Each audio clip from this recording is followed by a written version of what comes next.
So now we want to go over to the yield curve, also called the term structure. Some basic facts, and we want to understand what's going on there. So first of all, what is meant by the yield curve or term structure? Now we compare bonds with identical risk, liquidity, and tax. Don't care about the tax that much. With different yields because the time to maturity differs, or the duration differs, we might say.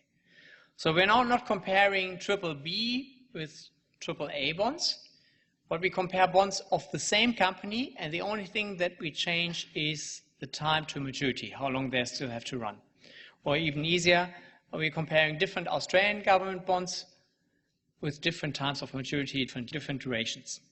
And we make a graph out of that one. So we are plotting this one, and we have the time to maturity on one side, I'll show you in the graph in a second, and the yield on the other side.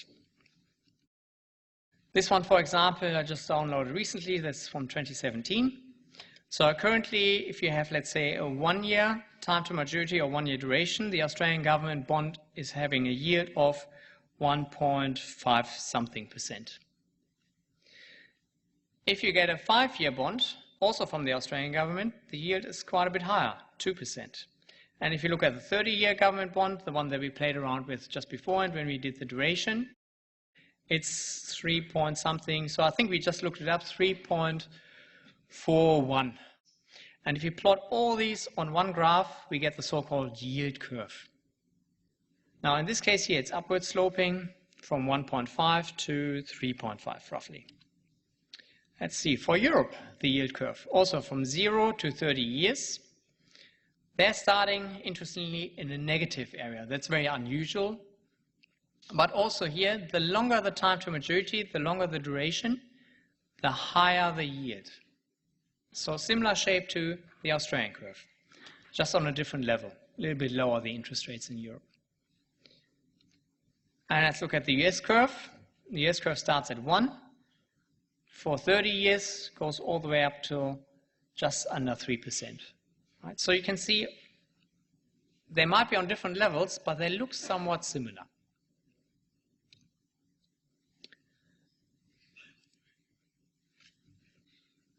So what I've got here is basically the US yield curve and how it's changing over time. Let me make this a bit bigger. Don't focus that much here on the stock market. The interesting part is this one here. So here it says 6.97, so around 7%. Down here 0%, so this might be around 1% here. And we're starting at August 2017, but I think when we start animating, it starts earlier. Yes. So 1999, January 1999, the yield curve looked like this. Fairly flat. So we have just under, what might this be here, roughly 4.5% on the short 3 months bonds, and the 30-year bonds were roughly 5%. Now we go ahead in time. March 99 still looks fairly similar. And I just let it run for a while, and I want you to look out for 2 things. Number 1, the shape. Number 2, the slope. And look at what the typical shape and slope of the yield curve is in the US.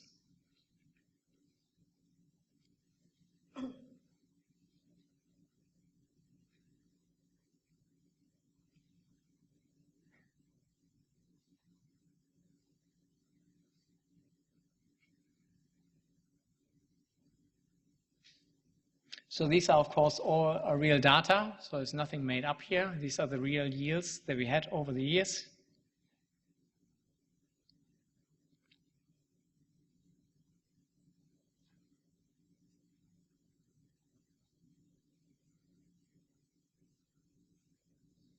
Also, maybe check where there's more movement, on the short end or on the long end.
I think we can see quite a bit here already, even though it's not running to the end. So what's the typical slope?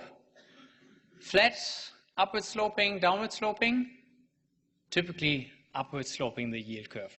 So most of the times the yield curve is upward sloping. What we can also see is it's very, very, very, very seldom downward sloping. That hardly ever happens.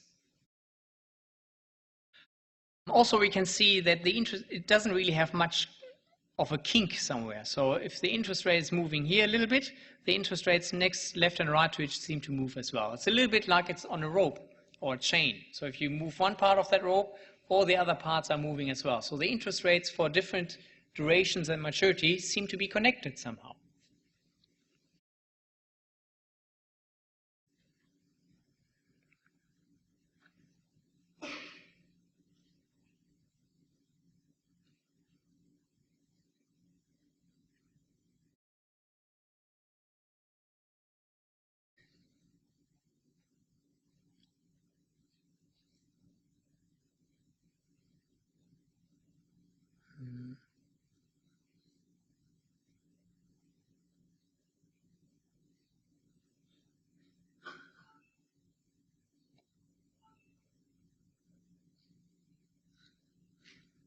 Good.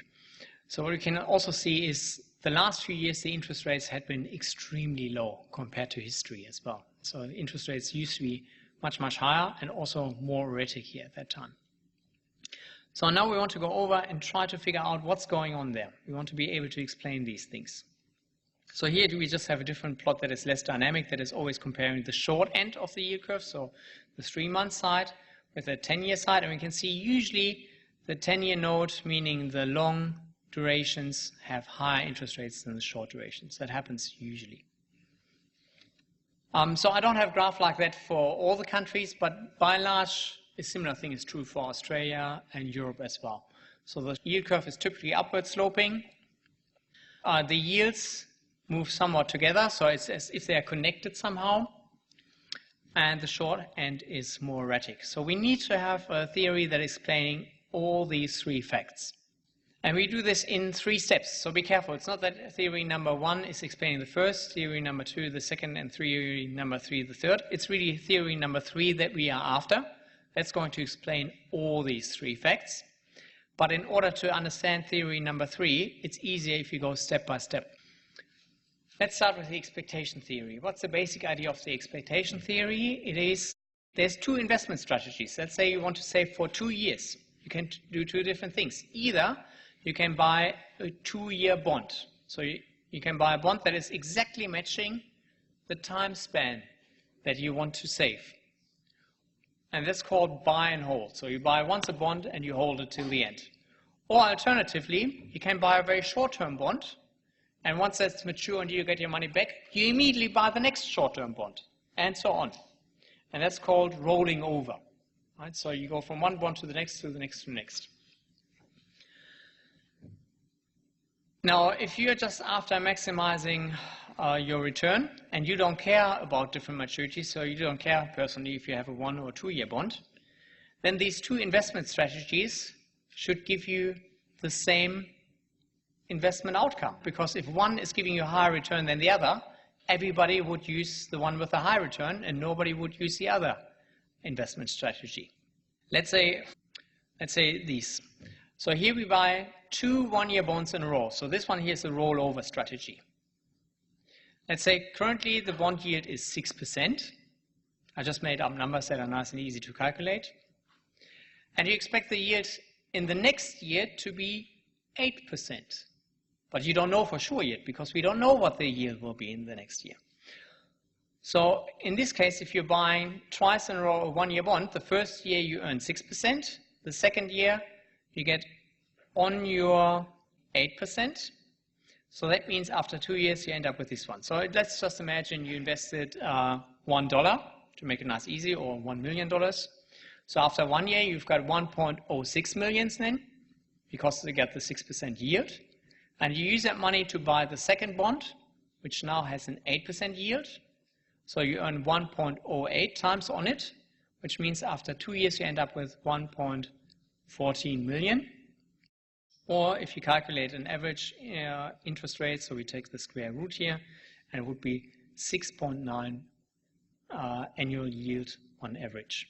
I can tell you here one thing already. What we will do soon is we make our life even easier and just add up the interest rates and divide it by the number of years. So first year 6% plus 8% in the next year is 14, divided by the 2 years is roughly 7% on average we would earn with this investment strategy. Now if the 2-year bond is offering you, let's say, less than the 7%. Let's say if the 2-year bond is currently trading in the market at 6%, and you expect you could earn 6.9%. Anybody interested in buying this bond? No, nobody would buy it. If nobody buys it, the price starts to drop, which means the yield starts to come up. So the 2-year bond yield will start to creep up until finally people start to be interested in buying the 2-year bond, and that happens exactly when the yield becomes 6.9. Then people are interested in buying the bond. Now if the yield is more than 6.9, if the yield becomes, let's say, 8%, what's happening then? Lots of people want to buy it, or few? Lots of people. They start selling these bonds and they all buy this one. If they all buy this one, the price goes up and the yield goes down until finally these two investment strategies earn you the same return. And then the market is balanced. There will be some people going for the rollover, some people will go for the 2-year bond, but in the end it doesn't make a difference because both strategies now earn you 6.9%. That's a basic idea of the expectation theory. And see here, we don't know what the interest rate will be next year, so that's where the expectation comes in. Let's make a little bit more math for this one. Just imagine you're investing just $1 or $1 million. IT stands for the interest rate now for 1-year bond. IT plus 1, T plus 1 means the interest rate next year, and because we don't know that yet, it's expected interest rate. And then we also have the interest rate for the 2-year bond at time t, right now. So I2 stands basically for the interest rate if we are buying a 2-year bond instead of twice a 1-year bond. In our number example beforehand, IT was 6%. We expect the interest rate of the 1-year bond next year to be 8%. And here's the reason why we can make it nice and simple and just add these numbers up. So if we do it properly with the multiplying, we get these things, but we have interest rates times interest rates, which is a very small number, so we just skip it in this class. It's not exact, it's more of an approximation, but it makes our life much, much, much easier. So we are allowed here in this class to just add up these interest rates and calculate the average. So the investment strategy is, on the right-hand side is if you do the rollover, first 6% plus 8% for 2 years divided by 2.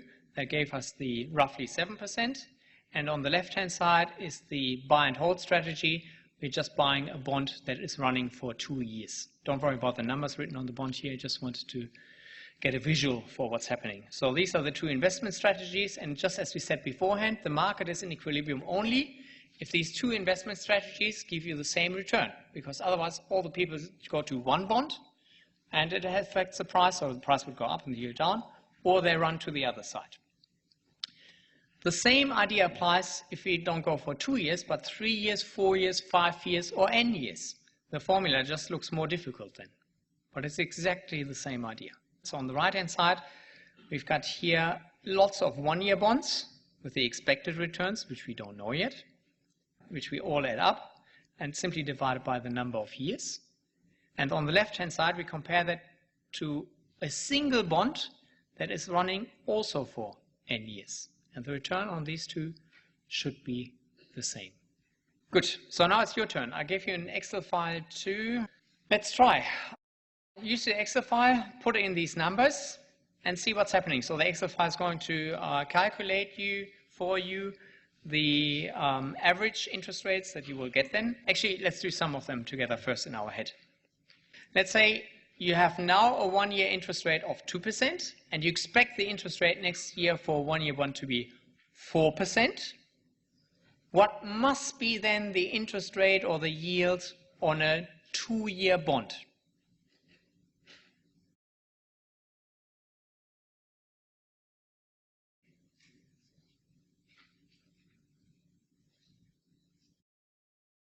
%. Sounds good. 2 plus 4 divided by 2, 3. What's happening for a 3-year bond?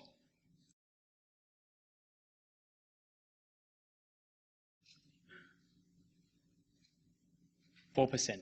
2 plus 4, 6, plus 6, 12, divided by 3 years means 4% on average. That means that the 3-year bond should pay you 4%. Otherwise, nobody would be interested in buying a 3-year bond.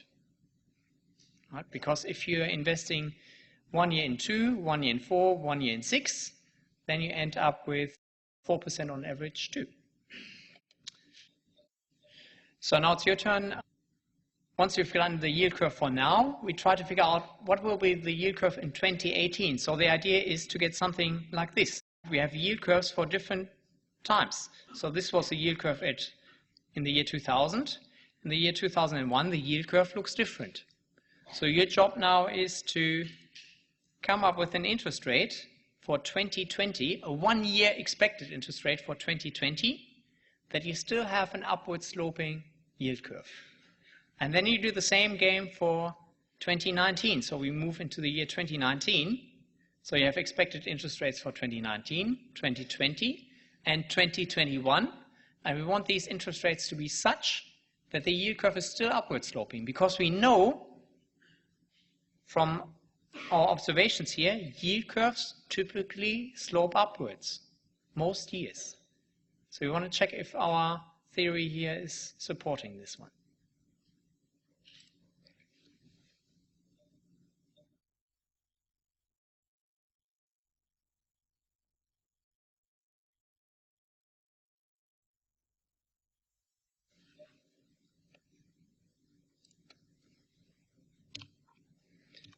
So the starter was, we had 2%,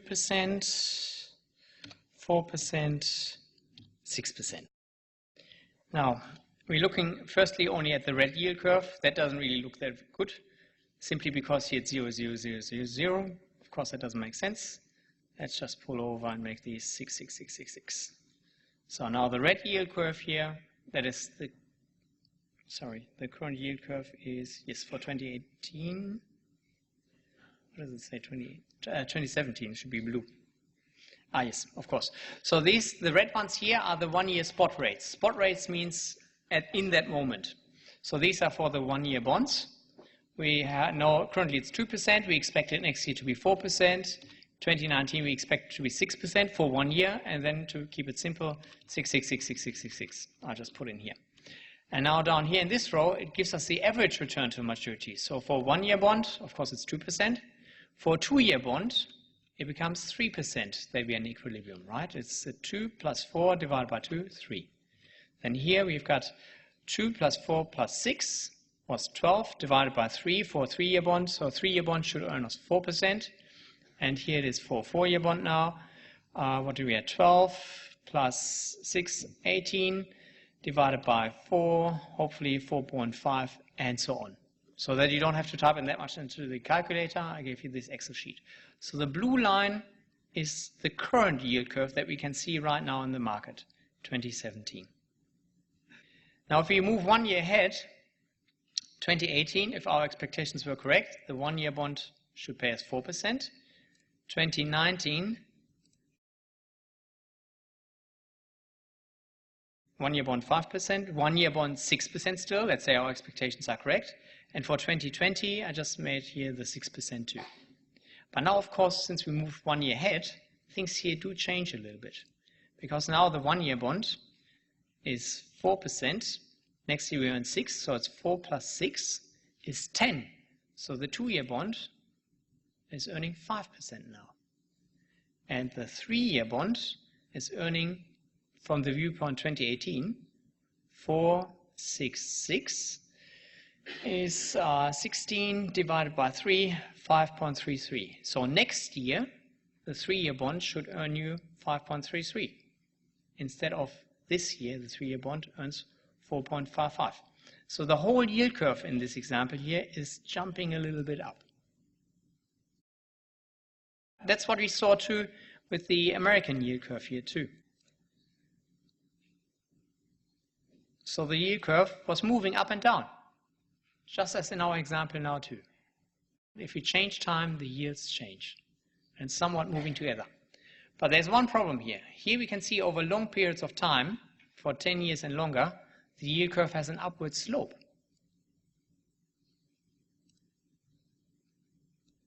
With my numbers in 2019, the yield curve is flat. And now your job is change these expectations of interest rates such that the green curve gets an upward slope too. We want to have the slope always being upwards, not flat or not downwards, because that's what we see in real life. Usually the slope is sloping upwards. And I really want you to try to figure that out for yourself, because that's the learning exercise that the penny drops here. What must happen in order for the yield curve always to slope upwards with our expectation theory?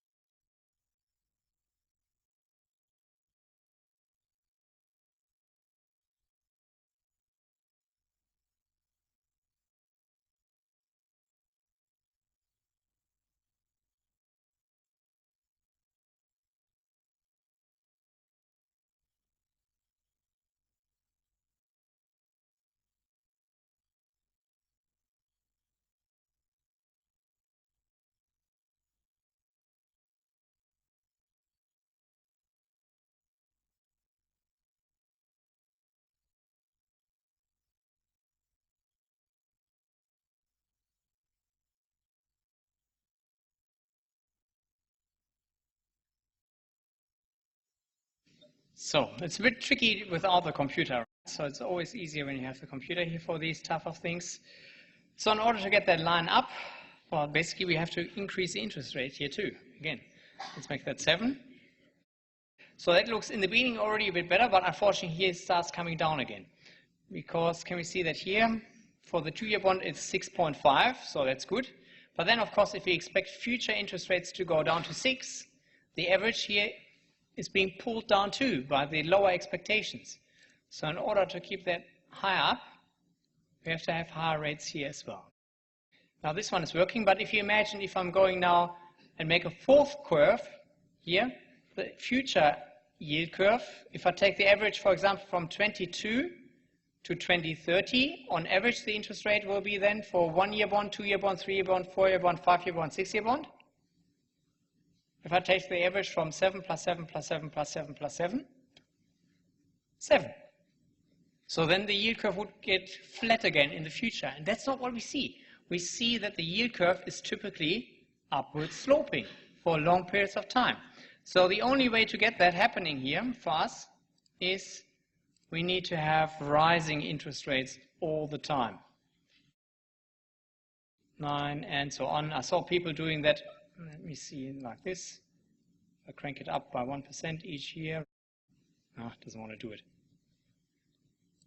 But you can see here we get very high interest rates, 17%. Realistic in Australia, 17% interest rate? Actually not. So that's not what we see in real life, that after 30 years we have here 17%. The interest rates, even for the 30-year bond, was jumping between, I think, 3% and 7% here. It wasn't going up to 14 or 15%. And that's exactly the problem with that theory. So the expectation theory is very good at explaining why the interest rates stick together, because there's some kind of average between them. I have these 2 investment strategies.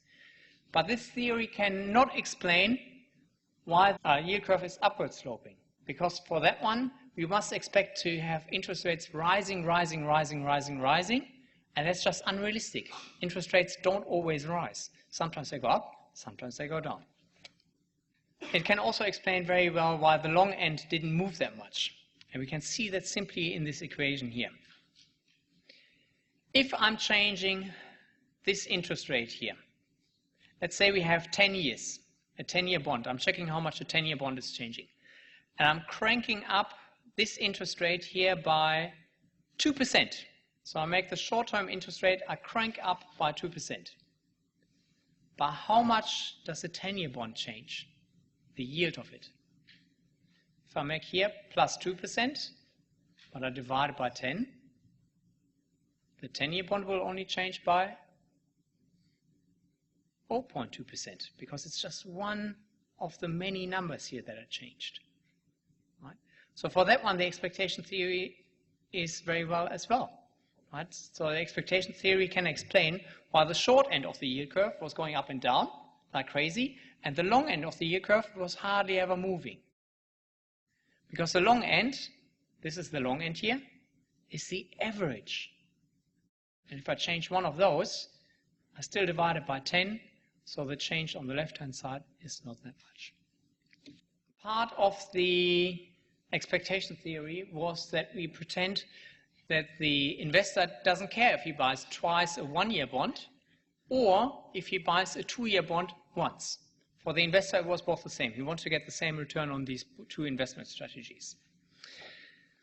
We can make another theory and say the markets are segmented. There's two different markets. There's market for short-term bonds and there's market for long-term bonds. And some people only want to buy short-term bonds and other people only want to buy long-term bonds. So the prices are totally unrelated. And then we add something on top too. We're saying most people prefer the short-term bonds. And hardly anybody wants to buy a long-term bond. Now let's see. If most people want the short-term bond price, high or low? If lots of people like it, price is high, yield is low. So short-term, low yields. Nobody wants the long-term bond. Therefore, the long-term bond price is low. The long-term yield, high.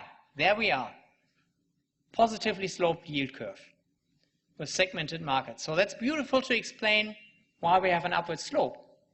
However, this theory, of course, does not explain at all why they're moving together. And we saw they're usually moving together like a piece of rope. If you change one bit, the other bits change too.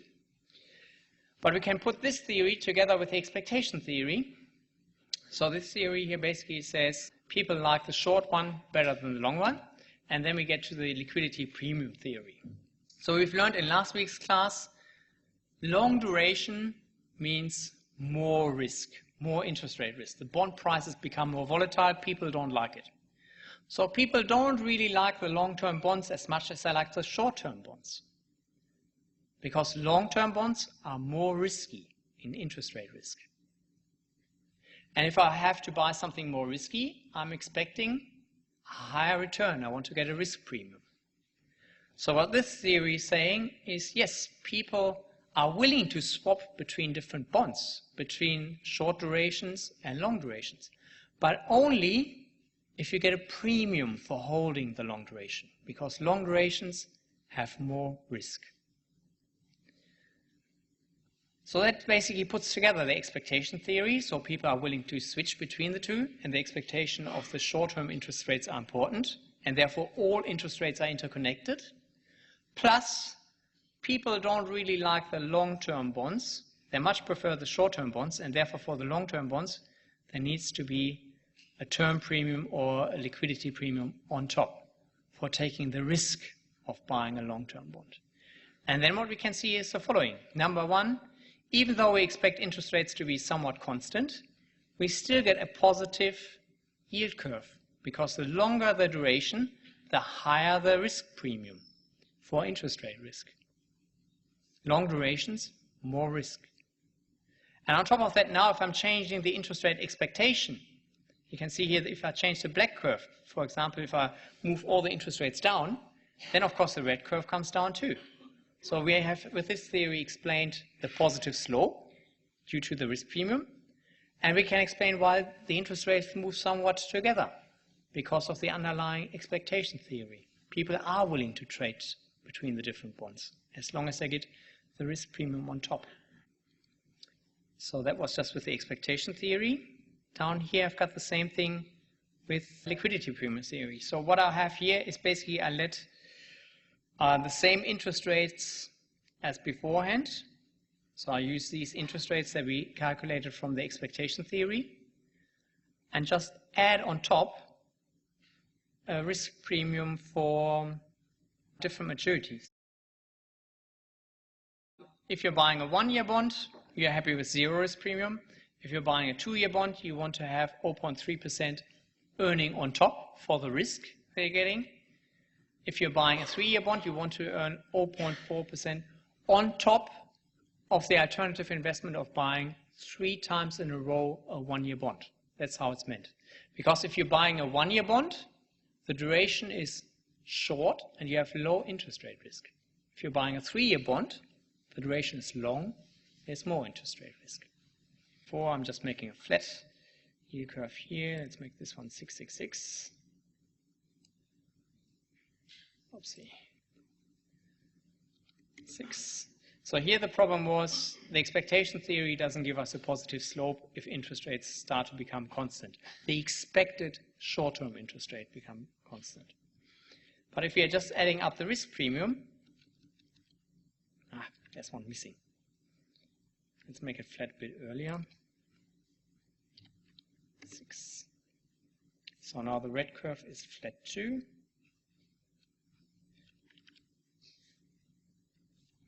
Unfortunately, we don't see the red curve here. But you can see here, this is basically the red yield curve for 2018. It's flat with our interest rate expectations of 66666. So the yield curve becomes flat. But because I'm adding here the risk premium, the yield curve including the risk premium is of course positively sloped again. We can also see here it's changing over time. Let me see, blue is 2017. So the blue curve was slightly below the red curve. And let's see where that was coming from. We can see again all the interest rates change here a little bit. Simply because the blue curve from 2017 is including the 2% at the very beginning, which was dragging down all the other average interest rates here.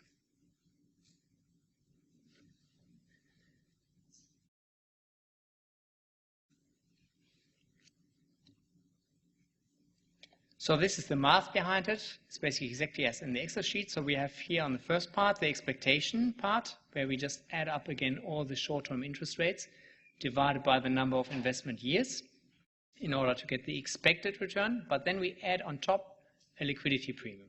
And the liquidity premium gets higher, larger, the longer the duration. And that is giving us the upward slope. So this is basically the best theory to explain the yield curves. That works very well. So the yield curve can basically explain all the facts. That's the beauty of it.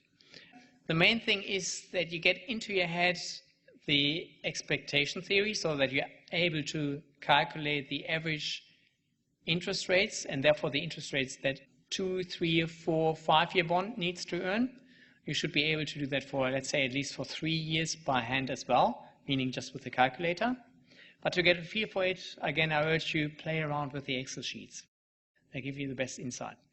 And then hopefully once you start playing around with it a little bit, the penny drops to why the expectation theory by itself is insufficient to explain how the yield curves usually look like. So typically we see the yield curves is upward sloping. We saw that before. And sometimes it's a bit steeper. Seldom it's flat. And this one here is a bit special. Very, very seldom it's downward sloping. And it's called inverted yield curves. And that is a very, very special case. I want to talk more about that one much later when we come towards banking. So summary, what did we get out of today's class, hopefully? Interest rate risk, again, is measured via the duration, just as last time, because we remember bonds with long durations have much more price volatility if interest rates change, and therefore we want to earn a risk premium on these. It's upward sloping, meaning we are comparing bonds with different maturities, but otherwise the same credit default risk. We can depict that via the term structure. Be able to plot a graph like this. So if I'm giving you different kind of numbers, let's say for 3 years, you should be able to make a graph out of that one. We practice that as well. And the best theory to explain that one is the liquidity premium theory.